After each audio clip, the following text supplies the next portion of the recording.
augmente. Bien sûr, les places aussi disponibles sont un peu rares. Donc, et semble-t-il, la population n'est pas conscientisée ou est insouciante par rapport juste maintenant à la maladie qui continue à gagner du terrain. Donc nous, on a commencé notre CTE depuis le 2 juillet, donc date à laquelle on a été enrôlé avec une capacité totale de 7 lits, donc 4 lits froids et 3 lits chauds. Maintenant, avec la visite de la Direction générale des établissements publics de la santé, on a demandé d'augmenter la capacité. Aujourd'hui, on a une capacité de 16 lits, dont les 7 sont des lits dits chauds. Mais toutes les 16 lits peuvent recevoir des patients avec oxygène, qui nécessitent également de l'oxygène. Donc tout à l'heure également, dans le cadre des perspectives, on envisage aussi d'agrandir la capacité parce que la demande est très forte. Donc pour nous retrouver avec 25 lits. Et dans ces 25 lits, on aura 14 lits dits chauds. Les lits chauds sont des lits de réanimation. Donc qui nécessitent juste maintenant une oxygénothérapie avec juste maintenant tout le matériel que ça va qui va avec. Bon, donc on a juste un accompagnement fécond avec le ministère de la Santé qui enrôle tout le personnel de ce CTE. Donc avec non seulement la prise en charge salariale, les motivations qui vont avec, mais aussi l'accompagnement par rapport à des équipements. Pratiquement 99% du matériel qui se trouve au niveau du CTE, c'est le ministère de la Santé. Récemment, on a reçu un accompagnement aussi de la ville de Dakar en matériel aussi, donc pouvant être utilisé au niveau de ce CTE, donc pour la prise en charge des cas qui sont graves. Abass Ndao, heureusement, je touche du bois, Abass Ndao est doté d'une centrale d'oxygène, la plus grande centrale d'oxygène au Sénégal. Donc, dans la conception de ce central d'oxygène, c'est une centrale qui devait permettre à l'hôpital non seulement de fournir l'oxygène à tous les services, mais également de fournir de l'oxygène au niveau des centres de santé, donc environnants. C'est ça l'esprit du projet. Donc, heureusement, jusqu'à aujourd'hui, on touche du bois. Donc, on n'a pas encore ce problème par rapport à l'oxygène. Et aussi, dans l'accompagnement aussi par la ville de Dakar, il y a une centrale d'oxygène mobile qui nous sera dotée. Et aussi la GEM va nous doter également de centrales d'oxygène mobile pour nous parer juste à toute rupture. Mais on a une grande centrale, la plus grande, avec un bon débit. Bon, actuellement, je vous dis que parfois on se dirait qu'on est dans deux mondes différents. Le monde dans lequel nous on est, où on voit les patients, tous les CTE sont pleins. Moi, lorsque j'ai fait l'agrandissement, le même jour, dès que j'ai fini, le même jour, j'étais plein à ras le bol. Et malheureusement, à côté, on voit la population insouciante, des gens qui ne portent pas de masque, qui s'entassent, qui se regroupent. Et là c'est ahurissant. Or, le variant Delta a une vitesse de propagation exponentielle. Et là, il n'attend plus, ce variant n'attend plus les 14 jours d'incubation avant juste d'être symptomatique. Au bout de 3 jours, maximum 4 d'infection, l'individu commence à être symptomatique.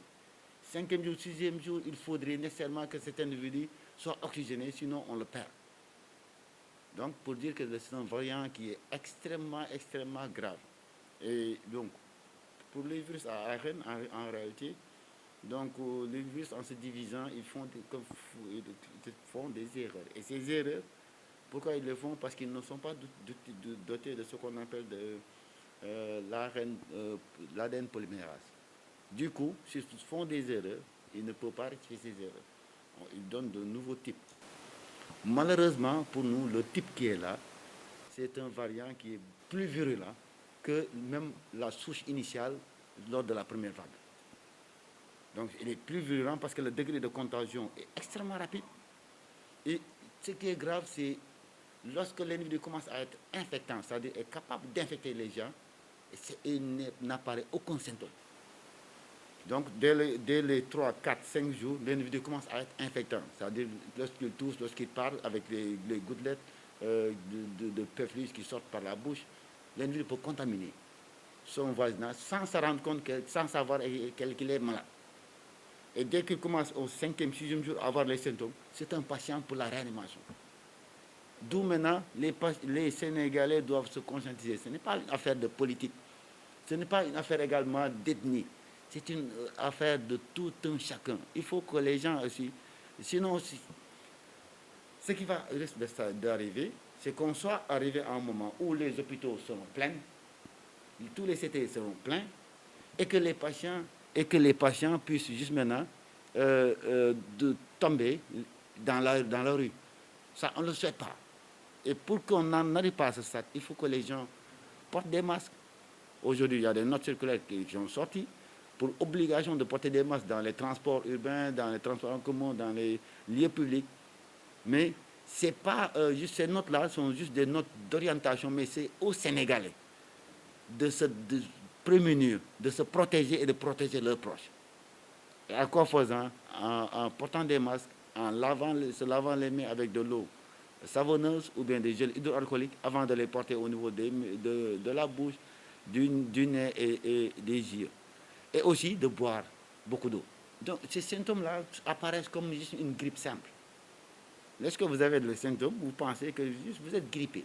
Tout simplement. L'essoufflement vient après. Il y a l'écoulement nasal qui est là, la toux, avec des douleurs juste maintenant au niveau articulaires, abarticulaires, donc des courbatures. Même la température n'est pas assez élevée. Contrairement à la première vague où on avait des températures supérieures à 38. Là, l'individu n'est pas hyperthermique. Donc, c'est juste maintenant une fatigabilité que l'individu reçoit et pense que c'est une grippe simple.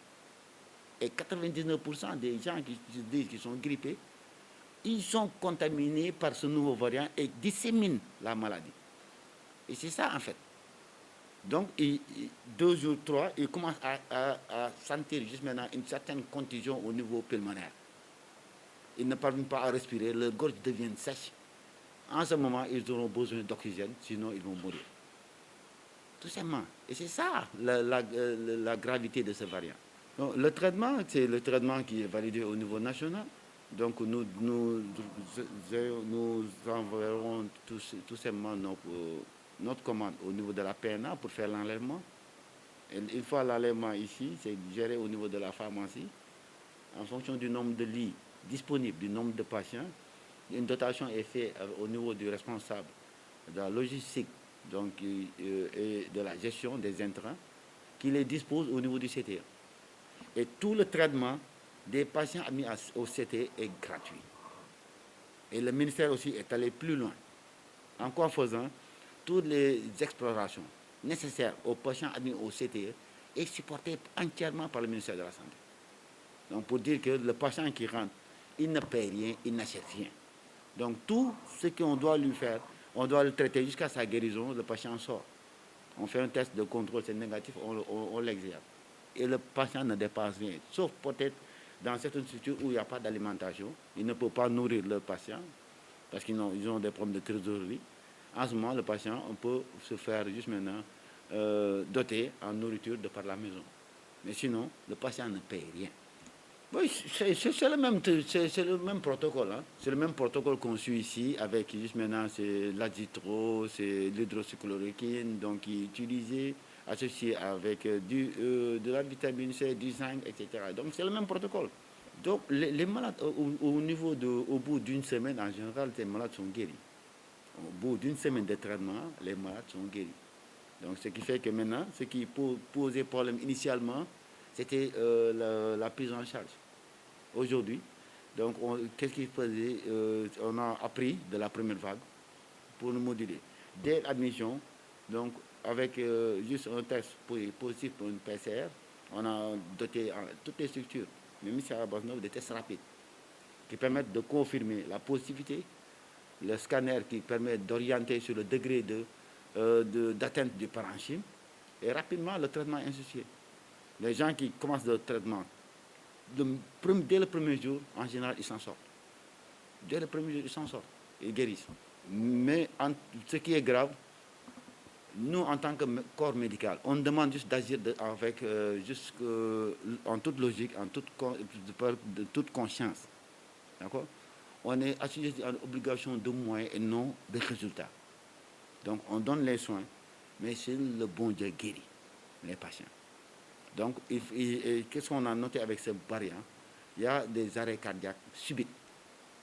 Malgré même les patients sont sous traitement, ils sont bien ventilés, ils saturent bien à 97%, mais ce qui est grave avec ce variant, même dans cela, un moment, le patient fait un arrêt cardiaque. Donc, et cela, il faudrait que la population soit consciente de cet état de fait. Or, on peut l'éviter en mettant des méthodes barrières, en respectant la distanciation sociale et surtout en se vaccinant.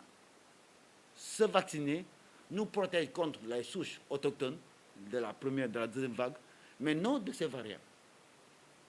Donc le vaccin ne nous protège pas pour ces variants, mais c'est les vaccins que le Sénégal homologue et fait tout pour que ces vaccins soient disponibles. Ce sont des vaccins donc, qui nous permettent juste de lutter contre les souches de coronavirus. Parce que c'est à base, juste maintenant, sur la base de la protéine déjà du virus, donc que ces vaccins sont faits. Et cela nous donne une immunité. Mais tout nouveau variant nous expose également à une nouvelle infection. Non, les vaccins seront efficaces par rapport au coronavirus. Ceux qui sont vaccinés, les études qui ont été faites ont montré que ceux qui sont vaccinés n'évoluent pas vers la gravité. Mais ça ne veut pas dire qu'ils ne vont pas être infectés. Ils sont infectés, mais ils n'évoluent pas vers la gravité. Donc, dans ce cas, ils ne vont pas faire, juste maintenant, ne sont pas des patients de réanimation, qui même à entraver la qualité de leur vie. Par contre, si on n'est pas vacciné, là, on devient un cas grave, surtout maintenant si la personne vit avec juste maintenant une comorbidité, que ce soit diabète, hypertension, etc. Est-ce qu'ici, on se vaccine? Ici, on se vaccine, oui. Déjà, vous avez un Voilà, on a eu à vacciner sur 600 agents, on a eu à vacciner dans les deux premières vagues, on a eu à vacciner 350 agents. Et après, on a ouvert pour lancer également un appel à la population pour vacciner plus d'une centaine également de riverains. Aujourd'hui, par rapport au dispositif pour le vaccin, les deux vaccins disponibles, c'est Sinopharm et Johnson Johnson. Actuellement, Abasno a reçu sa dotation et c'est au niveau du service des SMI. Donc, la vaccination est en cours. Donc là, on a eu jusqu'à ce jour, jusqu'à hier, on a reçu 27 cas. Parmi ces 24 cas, on a eu 8 décès. 8 décès depuis le 2 jusqu'à maintenant. Aujourd'hui, on est le 26. Donc on a eu juste maintenant, mais ce sont des patients à ce niveau dont l'état de détection du parenchyme était avancé et qui ont peut-être fait le tour de pas mal de structures avant d'être admis ici. Donc c'est ce retard de prise en charge qui a occasionné ça, malgré tous les efforts qui ont été faits. C'est des patients également qu'on a malheureusement perdus et qu'on aurait souhaité également guérir. Voilà. Donc juste ce que c'est un appel juste maintenant du professionnel qui est en contact avec les patients, à toute la population, à toute la communauté également sénégalaise, de respecter les mesures barrières, la distanciation sociale, de se laver les mains lorsqu'on on revient de chez soi, ou bien lorsqu'on salue quelqu'un, ou bien on touche vraiment une poignée de reporter, on manipule son téléphone ou son ordinateur, ou qu'on touche les rampes d'escalier, qu'on se lave les mains à l'eau savonneuse, ou bien qu'on les frictionne avec de gel hydroalcoolique, avant de les porter au niveau de la bouche, du nez ou des yeux. Aussi, de boire beaucoup d'eau et de respecter la distanciation sociale, d'éviter juste les déplacements inutiles et les rassemblements aussi inutiles, parce que ça augmente juste maintenant le degré de propagation du virus et aussi ça expose ces gens par rapport juste maintenant à des êtres qui leur sont chers, c'est-à-dire leur famille. Et deuxièmement, d'aller se faire vacciner, parce qu'aujourd'hui dans tous les centres de santé, donc les doses sont disponibles, que les gens aillent se faire vacciner et n'écoutent pas les gens qui leur disent que vraiment les pseudo-intellectuels qui parlent des choses qu'ils ne maîtrisent pas parce qu'ils n'étant pas des hommes du sérail. Moi, je me suis vacciné. Et si c'était juste maintenant, c'était des canulars, je ne vais pas me vacciner. Je me suis vacciné, j'ai pris l'ensemble de mes doses. D'accord? Et en principe de santé publique, il est clair que certains, on leur dit, vaccinez-vous. Ils refusent parce qu'ils ont peur de la vaccination. Or, le Sénégal a commencé à vacciner depuis belle lurette. On a un programme élargi de vaccination. Ces vaccins, Sinopharm, c'est un vaccin à virus inactivé. Donc, on a ces mêmes types de vaccins dans le programme élargi de vaccination. Le vaccin AstraZeneca sont des vaccins à virus vivant atténué. On a ces mêmes types de vaccins également dans notre cadre du programme élargi de vaccination. Lorsqu'on était bébé, on est vacciné sur ces types de vaccins. Donc, pourquoi avoir peur de ces vaccins? Or, au Sénégal, on a une expertise. Nous, membres du corps médical, nous n'allons pas accepter, sur le plan éthique, qu'on amène ici des vaccins pour tuer les Sénégalais. Jamais. Jamais. Donc, pourquoi maintenant, parfois, des gens aient cette pensée d'esprit? Or, on a une richesse au Sénégal, c'est notre jeunesse. Ce que d'aucuns n'ont pas. On ne va pas faire des choses qui vont finir par juste maintenant endiguer le processus d'évolution vraiment de notre pays. Ça, on ne le fera jamais sur le plan éthique parce qu'on est des êtres assermentés, on a prêté serment. Donc on soigne, c'est guérir les patients qui, suivant le serment d'Hippocrate ou le serment de Galien qu'on s'est dit, et c'est le serment qu'on a prononcé et qu'on continue à respecter. Et dans toute chose, n'espérons pas que des politiques puissent nous détourner par rapport à cette logique. On est là pour soigner les patients. Et tout médicament ou tout vaccin qui rentre ici, on l'étudie, on voit juste l'efficacité, les effets indésirables, donc avant de l'autoriser. Et s'il est question sur le plan de santé publique de vacciner 8 millions de personnes, et dans ces 8 millions, qu'il y ait 2 personnes qui vont faire la maladie, ou de laisser exposer 8 millions de personnes, le choix est facile. J'accepte de vacciner les 8 millions de personnes en exposant 2 personnes, au lieu de ne pas vacciner, pour exposer les 8 millions. Donc maintenant, il faudrait que les gens vraiment se réveillent parce qu'on n'est pas dans deux mondes, le monde hospitalier et le monde extra-hospitalier. On est dans un seul Sénégal, il faut que les gens vraiment s'approprient de ces mesures barrières pour leur santé, pour leur vie. Parce que sinon, on arrivera à un moment avec la montée des cas où on ne pourra plus les prendre en charge. Et si on ne peut pas les prendre en charge dans les hôpitaux, ils vont juste tomber comme des mouches dans la rue. Et ça, il faudrait qu'on n'en arrive pas à ce stade. Il faudrait, aujourd'hui, vous allez dans les morgues de tous les hôpitaux, les morgues sont pleines. Vous allez dans les cimetières, chaque minute pratiquement, les gens enterrent des personnes qui sont mortes, qui sont décédées de Covid. Donc, de grâce, il faudrait que les gens se réveillent. Au niveau national, vous voyez ce qui se passe. Au niveau international, vous voyez ce qui se passe. Donc, c'est un variant qui circule, je dirais un variant planétaire, qui circule sur toute la planète. Les pays développés sont plus mal au point que nous.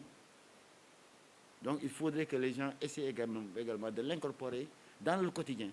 Et que c'est chaque individu qui pourrait se protéger lui-même. C'est un engagement citoyen, personnel. Je dis, je me protège, je protège ma famille.